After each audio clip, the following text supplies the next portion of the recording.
I can absolutely show you how I thread my sewing machine here.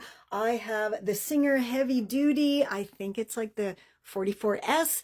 And as you know, machines aren't all identical, but you know what? I think it's going to be close enough. And let's just thread this machine. Bobbin 2. So we have our thread and we're going to put it on the spindle thing here. I don't know the proper names of anything. I taught myself how to sew when I was 38. Then we're going to come around here, this little hooky thing here, and then this crack here, we're going down there. And you see here's an arrow telling us to go right back up. So we're going to hook it around and come right back up here. And then we're going to put our thread through this other little hooky thing up here. And we're going to pull it right down. And then here's another little hooky thing.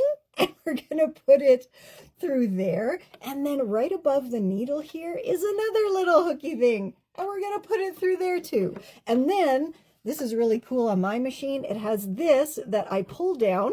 And it has a little hook that goes through my needle, the eye of my needle. So I can just hopefully hook my thread to that. And look at that. It pulls it through the needle, so I don't have to try to fight. So now we have that all threaded. Then I'm going to open my bobbin and take my bobbin here and pop it in. And I have to make sure that the thread is facing me this way to my right, because then I'm going to pull it all the way to the left, making sure that I've hooked it through this little hook that's there.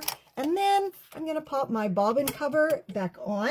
And here's a little trick that I always do to make sure the thread is working properly. I have a scrap of fabric and I'm just going to pop it there. And I'm going to do a quick stitch. And that way I can see that the bobbin and the thread and everything is working correctly.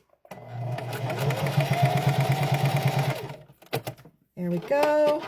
And when we pull it out, I mean, it's kind of a mess, sorry about that, but you can see everything is working correctly there. And now I don't have to worry about my bobbin getting all bunched up, and I can just start sewing.